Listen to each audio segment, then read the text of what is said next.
vida de comunicador público não é fácil. É texto, campanha, vídeo, imprensa, rede social e crise. Tudo ao mesmo tempo e o tempo todo. Mas se não falta desafio, também não falta propósito. A comunicação pública é fundamental para a gente construir um país melhor. E para que a gente faça isso junto, existe o nosso Comunicação Pública Guia de Sobrevivência.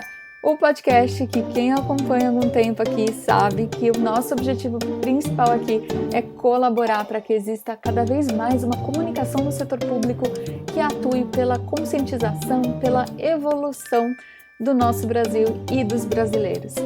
Eu sou a Aline Castro, eu sou jornalista, servidora pública, tenho o apoio moral de uma instituição muito querida chamada ABC Pública, Associação Brasileira de Comunicação Pública, e além disso sempre gosto de anunciar aqui no início do podcast que vocês podem me encontrar lá no Instagram, @AlineCastroComunica. E o assunto de hoje, gente, é fundamental para a gente entender e refletir um pouco sobre a importância do que a gente faz no campo da comunicação do setor público. É um tema, pessoal, que estava no forno há algum tempo. Foi sugerido por uma colega muito querida, ouvinte do podcast também, a Ana Paula Lucena, que é coordenadora da ABC Pública lá em Pernambuco. Finalmente o momento chegou, eu consegui tirar o episódio do papel e a gente vai ter uma conversa muito importante sobre um tema que quem tá no dia a dia maluco, assim, às vezes não para muito para pensar, é o meu caso, talvez seja o seu. O meu convite é para que a gente reflita sobre comunicação como direito humano. Fala a verdade, você sabe o que isso significa? Será que você está mais preocupado em entregar um serviço, fazer seu site, manter sua rede social, gerenciar suas crises, como eu brinco aqui na introdução do podcast? Ou será que você realmente para pensar no seu trabalho como um dever do Estado e um direito do cidadão? É sobre isso que a gente vai falar hoje aqui com a Andréa Trigueiro, que é jornalista, especialista em direitos humanos, doutora em comunicação pela UFPE, professora da Universidade Católica de Pernambuco, a Unicap, além de ser consultora da Dialógica Comunicação Estratégica. Primeira pergunta que eu fiz para a Andréa, como de praxe, foi começar pelo básico. Afinal, o que é o direito humano à comunicação? Aline, eu te agradeço muito, né, pela pauta que você traz para o podcast. É um tema muito importante, muito necessário, pouco falado, pouco compreendido, porque realmente o direito humano à comunicação não é um direito assim tão fácil de ser compreendido, mas ele é simples.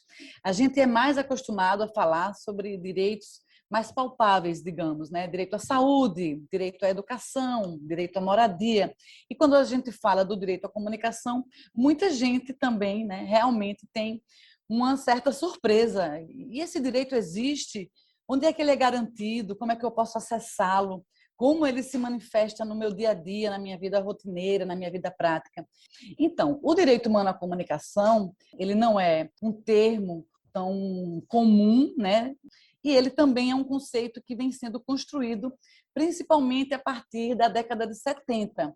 Então, a gente trabalha com o entendimento de que a comunicação ela é um direito humano, e esse entendimento ele é recente, né, na nossa história, se a gente for observar de uma forma mais profunda. A gente pode dizer também que esse debate, né, ele tomou corpo no âmbito da ONU, da Organização das Nações Unidas, e em particular na Unesco, que é a Organização das Nações Unidas para a Educação, a Ciência e a Cultura, que é, digamos assim, o braço da ONU responsável por tratar dos temas como comunicação e informação, ciências humanas e sociais, educação. Então, esse debate ele nasce, né, ele ganha corpo no âmbito dessas instituições internacionais. Então, esse direito humano à comunicação, ele se alicerça em alguns documentos legais. A Constituição Federal, que é um documento nosso, né, legal brasileiro, ele é um dos alicerces também, mas existem outros, como, por exemplo, a Declaração Universal dos Direitos Humanos, Você vai ter alguns pactos que foram assinados pelo Brasil, né, dos quais o Brasil é signatário, pactos internacionais, como o Pacto Internacional sobre Direitos Civis e Políticos, Convenção Americana sobre Direitos Humanos, o relatório MacBride, que também traz essa discussão. Então, são documentos internacionais que, quando a gente cruza o que está previsto neles, a gente vai encontrar o alicerce, digamos assim, jurídico, né, legal, para a compreensão do que é o direito humano à comunicação. Ok, talvez você tenha pensado que nem eu, que direito à comunicação é o mesmo que direito à informação, mas a Andrea explicou melhor essa diferença para gente. Esse direito humano à comunicação ele engloba o direito à informação, mas o direito à comunicação ele é mais amplo, porque além dele garantir o direito de nós nos informarmos, ele também nos garante o direito de podermos informar. Então, a gente tem o direito de receber informações, o direito à informação, mas a gente também tem o direito, por exemplo, da liberdade de expressão, né? Entendendo que a liberdade de expressão é um direito que não nos garante o direito de violarmos outros direitos. Por exemplo, eu não posso, em nome da liberdade de expressão, ter um discurso racista, ter um discurso LGBT-fóbico.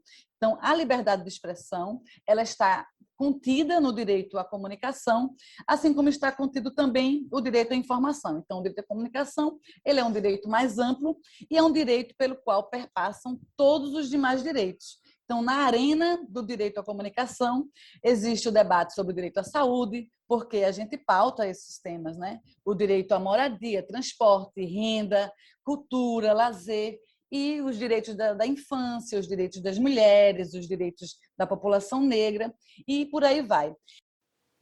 Gente, eu ouvi um barulhinho de ficha caindo por aí, porque aqui caiu. Eu sei que essa expressão é super cringe, mas eu não consegui encontrar uma outra melhor, porque com a fala da Andrea, eu fiquei parando para pensar na beleza daquilo que a gente faz por meio do nosso trabalho, né? Que é garantir outros múltiplos direitos. A entrega do nosso trabalho, por si só, é um direito, né? E eu achei muito legal aprofundar essa reflexão. A gente precisa entender um pouco melhor sobre isso e principalmente sobre o que são esses tais direitos humanos. Eu queria fazer um percurso rápido, se você me permite, sobre o que são os direitos humanos, para que a gente consiga situar onde esse direito humano à comunicação se encaixa, né? Então, os direitos humanos, eles são um conjunto, né, institucionalizado de diversos direitos, como o nome sugere, e várias garantias também para nós sermos seres humanos. E esses direitos têm por finalidade básica o respeito à dignidade humana. Então, eles existem para garantir que nós sejamos protegidos contra o arbítrio do poder do Estado, porque o Estado ele é o grande violador, digamos, ele é o maior violador, digamos assim, dos direitos humanos, porque os direitos humanos eles são deveres do Estado, né, para nós cidadãos, no caso da gente aqui, brasileiros. Então, quando a gente, por exemplo, não tem o direito à saúde garantido, é o Estado que é o ente, né, que tem a obrigação de garantir esse nosso direito através das políticas públicas de saúde, que garantem os direitos o direito à saúde. Então, os direitos humanos eles existem para que nós tenhamos nossa dignidade humana protegida, garantida a partir do papel do Estado como garantidor desses direitos. Ao longo da história da humanidade, os direitos humanos foram surgindo. Então, nós temos os direitos humanos de primeira geração.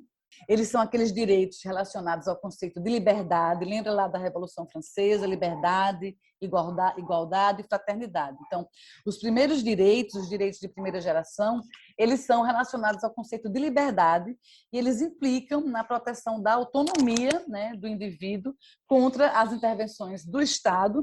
E esses direitos são os direitos civis e políticos, os direitos de primeira geração. Então, eles incluem, além dos próprios direitos, a liberdade de expressão, também o direito à propriedade, à intimidade, à participação política. Então, esses são os direitos de primeira geração, onde a gente já tem a liberdade de expressão contida neles.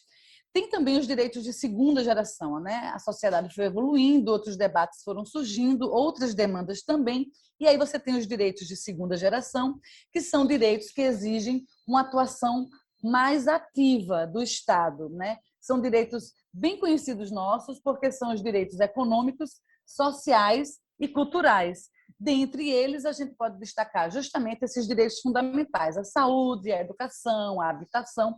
Eles refletem a ideia de igualdade, né? Temos também os direitos de terceira geração, né? Que são direitos ligados à fraternidade, digamos assim, ligados à solidariedade. E aí eles incluem direitos como direito à paz, direito à autodeterminação, ao desenvolvimento, ao meio ambiente equilibrado. Então, perceba que são debates até mais recentes, né? Todo mundo tem direito a um meio ambiente saudável. Então, são debates mais recentes se a gente compara com os primeiros direitos. Acabamos de ter uma aula express aqui sobre direitos humanos. É claro que não dá tempo da gente se aprofundar no assunto aqui no podcast, mas eu recomendo que você faça uma pesquisa maior sobre isso, porque o assunto é fascinante, eu também estou aprendendo.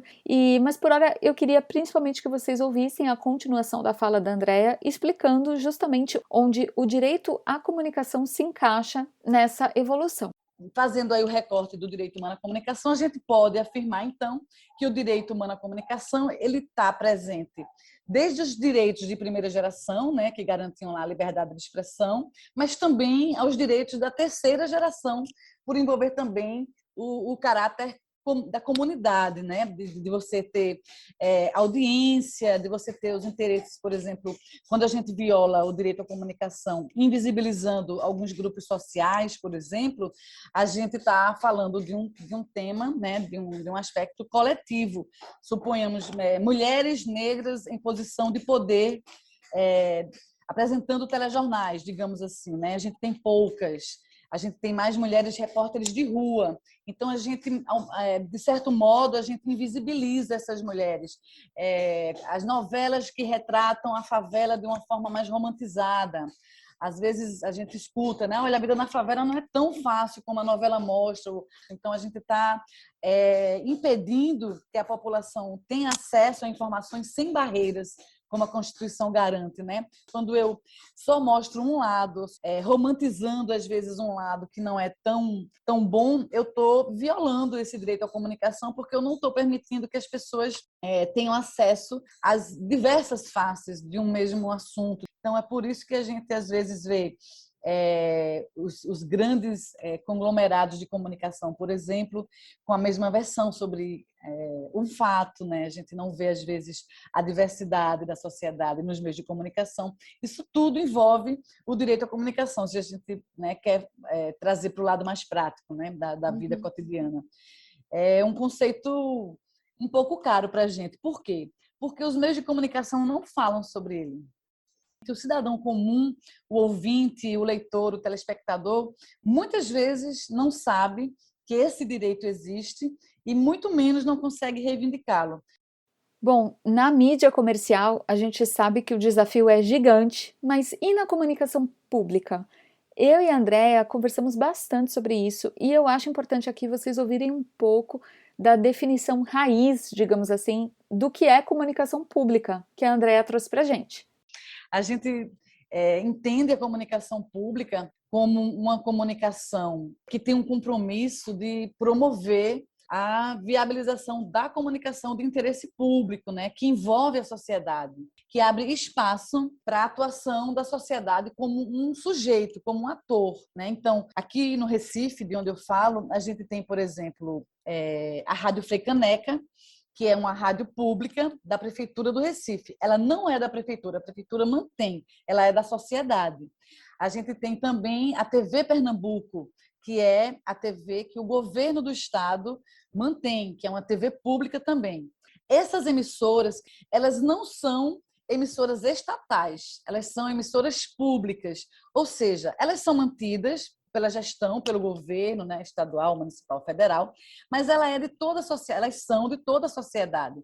Então, a gente vai ver editais sendo abertos para que as faixas da programação sejam ocupadas. Então, programas produzidos por mulheres, programas produzidos para o público infantil, programas para o público quilombola, enfim, uma série de, digamos assim, nichos, né, grupos sociais que muitas vezes não se sentem representados nos meios de comunicação tradicionais, porque eles não podem produzir, né, esses grupos sociais não podem produzir os programas, mas na comunicação pública esse é o espaço para que a sociedade possa fazer a sua comunicação, acessar o seu direito humano à comunicação. Então, essa é a comunicação pública. A comunicação estatal, aí sim, é aquela comunicação dos órgãos que fazem parte da estrutura do Estado, digamos assim. Então, você vai ter TV Câmara, você vai ter TV Senado, você vai ter TV Justiça, você vai ter uma série de espaços, né, portais e etc., de veiculação, né, das notícias das estruturas do Estado, onde esses atores políticos prestam contas, né, à sociedade de forma transparente das suas ações. Então, a Hora do Brasil, por exemplo, é uma comunicação estatal, onde você tem entes ali da estrutura do Estado trazendo aquilo que eles vêm fazendo para que a sociedade fique bem informada. Então, a comunicação pública, ela é a comunicação feita com a participação social, com a participação da sociedade organizada. O papel da comunicação pública, né, dos espaços de comunicação pública na promoção do direito à comunicação é fundamental. Enfim, o ponto é, seja qual for a mídia ou a instituição em que você atua, a gente tem muita coisa para fazer pelo direito humano à comunicação. E a Andréa vai explicar agora como a gente pode fazer isso. Então, a comunicação social, o jornalismo em específico, tem o dever de promover os direitos humanos. E com essa missão nobre, nós precisamos criar os meios, as estruturas, as ferramentas, os espaços para que a sociedade possa ter o seu direito à comunicação garantido, seja recebendo a informação, que é o que a gente está fazendo aqui agora, né, Aline? A gente está levando informação para as pessoas, garantindo o direito delas se informarem, mas, ao mesmo tempo, a gente também precisa criar espaços para que a sociedade também se expresse, produzindo seus próprios conteúdos.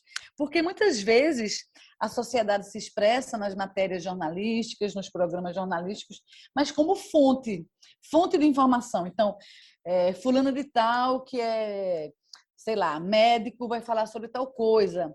Aquela outra pessoa que é da etnia, sei lá, chucuru, né, daqui de Pernambuco, valorizando aqui as nossas tradições indígenas, vai falar sobre o seu dia a dia. Mas a gente não vê muito, até porque a própria estrutura da comunicação comercial não favorece, né?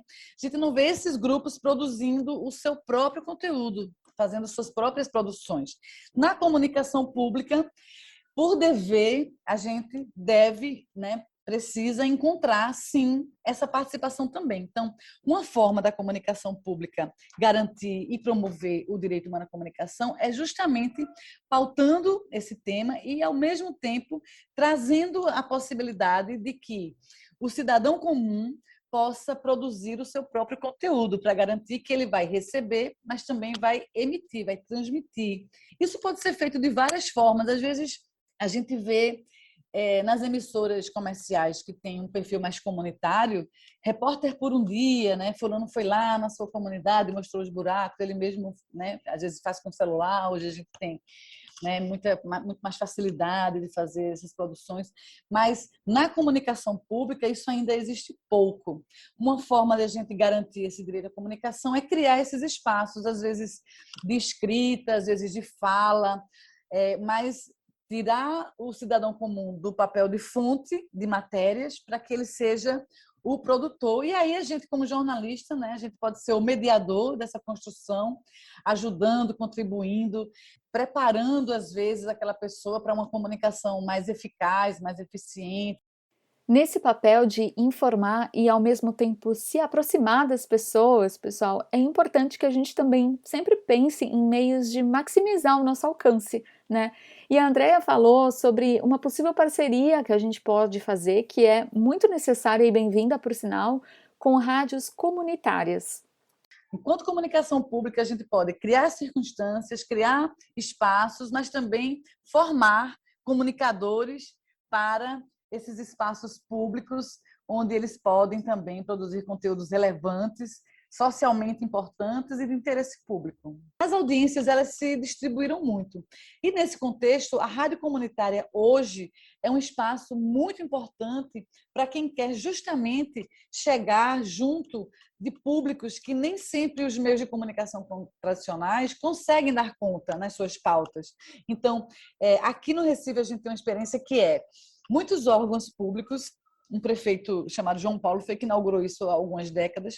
Ele era do tempo ainda do CD, então ele gravava várias sonoras, né? Geralmente sonoras de serviços, né? Então, emissão de documentos, vacinação de não sei o quê, entrega de tais coisas e tal. Ele saía, né? A assessoria dele, claro, saía pautando os seus secretários para aquelas matérias de serviços. Não aquelas matérias, inaugurou tal coisa, não assim, mas aquelas matérias que são de utilidade pública, de interesse público.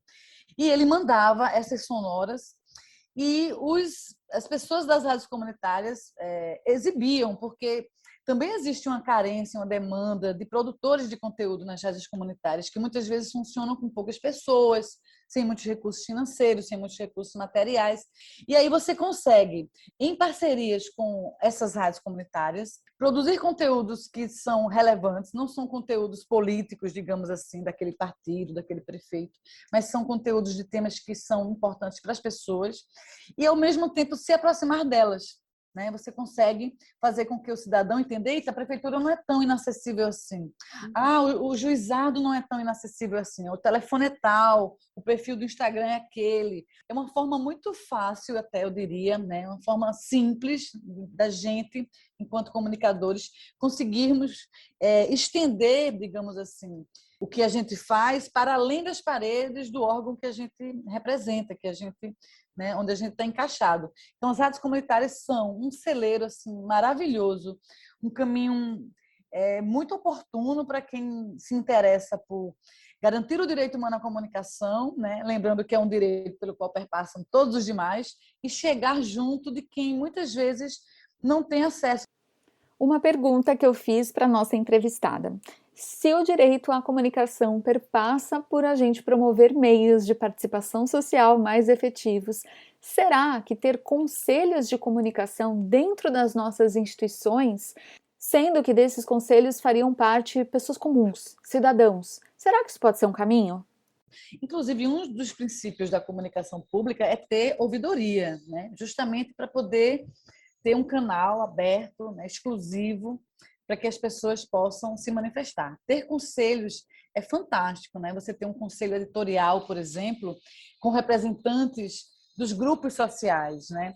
Em alguns países, até da América Latina, mas muito mais né, da Europa, você vai encontrar os meios de comunicação públicos, mas também comerciais, com conselhos de controle social, né? Quando a gente fala controle, dá um certo arrepio, algumas pessoas dizem, mas vai ser censura. Não é censura, né? Esses conselhos, eles não têm o poder de dizer o que vai entrar, o que não vai entrar, de vetar, não é isso.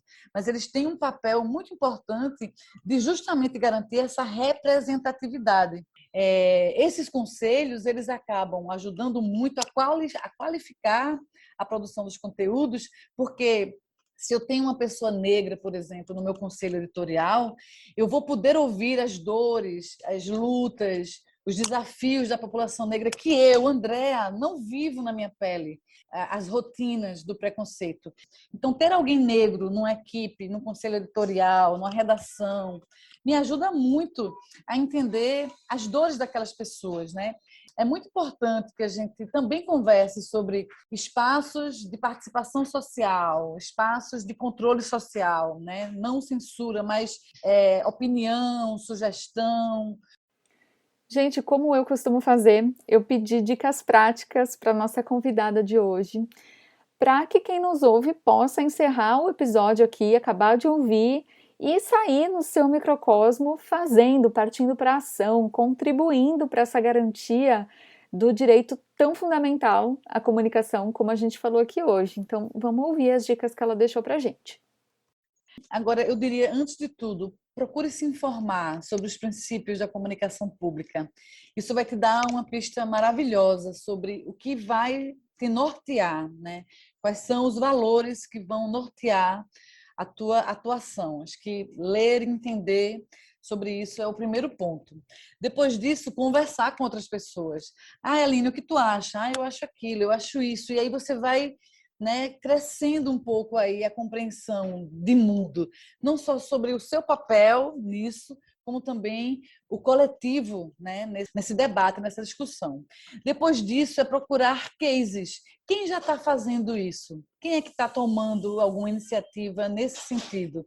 Como é que eu posso beber dessa fonte? O que é que eu posso aprender daquilo que deu certo ou não deu certo? Como é que aquilo pode fazer parte agora da minha própria formação, do meu repertório? Eu acho que isso também é uma maneira de se inspirar, de ver que tem pessoas fazendo isso a duras penas, às vezes nadando contra a corrente, tendo que convencer e tal, mas é assim mesmo, faz parte. E eu acho que também promover espaços, né? Sei lá, de repente o tribunal tem um perfil no Instagram, suponhamos, então eu posso de repente criar uma publicação semanal para os stories e ali eu posso fazer um destaque daqueles stories, onde quem vai produzir aquele conteúdo é o cidadão comum. Eu posso fazer isso também, isso é possível, né? Ele vai vir, eu vou gravar, eu vou ensinar para ele, ele vai fazer formações, né? Seminários, webinários, trazer pessoas para falar, para debater. É possível, talvez, criar oficinas, workshops, semana do direito à comunicação, semana de produção de conteúdos para as redes sociais, conversar com as pessoas sobre o quanto as redes sociais podem ser o seu canal de comunicação, de utilidade pública, e como isso é importante, também é uma alternativa, é um caminho. Então, Parece que a gente combinou, mas foi só uma feliz coincidência. Tudo isso que a Andrea acabou de falar está muito em pauta no momento na ABC Pública. Eu não sei bem quando você vai ouvir esse episódio, mas se for agora em agosto de 2021, a associação acabou de lançar para consulta pública um documento chamado Carta de Princípios. O que é isso? Um documento que tem o objetivo de nos dar respaldo para manter o foco no interesse público em tudo que a gente faz. E esse compilado está sendo construído coletivamente, então vale muito a pena você conferir e enviar as suas observações. Tem muito a ver com o que a Andrea trouxe aqui no episódio hoje para a gente. Bom, pessoal, eu gosto sempre de fazer um resumão aqui do episódio, o tempo está super curto. O que eu queria principalmente assim fixar do episódio de hoje é: nossa responsabilidade de comunicador público é enorme, vai muito além de prestar um serviço. Isso porque a gente está garantindo um direito e por meio desse direito, muitos outros direitos podem ser garantidos. Então pensa um pouquinho sobre isso, pensa em meios pelos quais você pode não apenas informar bem, mas prestar atenção em representatividade e principalmente ouvir e abrir espaços para quem não tem voz. Vamos ser esse eco positivo, né, pessoal? A gente tem muita coisa para fazer em torno disso. Eu queria agradecer demais a professora Andrea e a vocês que nos ouviram até aqui. A professora vai nos deixar algumas referências, algumas dicas aqui no final. Vamos ouvir. eu queria dar uma dica para quem se interessa por esse tema, direito humano à comunicação. Tem uma tese de doutorado de Aline Lucena, que se chama A Comunicação como Direito Humano, um conceito em construção. Está disponível e o trabalho dela é muito interessante, joga muita luz sobre essa compreensão. Tem também um artigo muito legal, que aí é para quem precisa de uma leitura mais rápida, digamos, da Aline de Oliveira Moreira e do Michel de Oliveira Moreira. E esses dois textos, eles podem ajudar a encontrar mais informações, mais detalhes, mais embasamento jurídico, teórico, para quem quer se aprofundar um pouco mais nesse tema. Eu vou divulgar uma rede social de um projeto muito legal que eu coordeno, que eu tenho muito prazer nele, que é a Educom DH, que é a Escola de Educomunicação e Direitos Humanos. Eles têm um perfil no Instagram, que é o @educomdh, e também produzem um podcast chamado Expressão Livre DH, que também está disponível nas principais plataformas digitais, Spotify e tal. Produzem também um programa de TV para a web chamado TVDH, TV Direitos Humanos. Está no YouTube, no canal da Cátedra de Direitos Humanos, Dom Helder Câmara. Pessoal, é isso. Muito obrigada pela companhia até aqui. Lembrando que você pode me dar um oi lá no Instagram, @AlineCastroComunica. Lá é um outro lugar em que eu adoro me expressar e adoro dialogar sobre comunicação com todos vocês. Então é isso, um grande beijo e até o próximo Comunicação Pública Guia de Sobrevivência.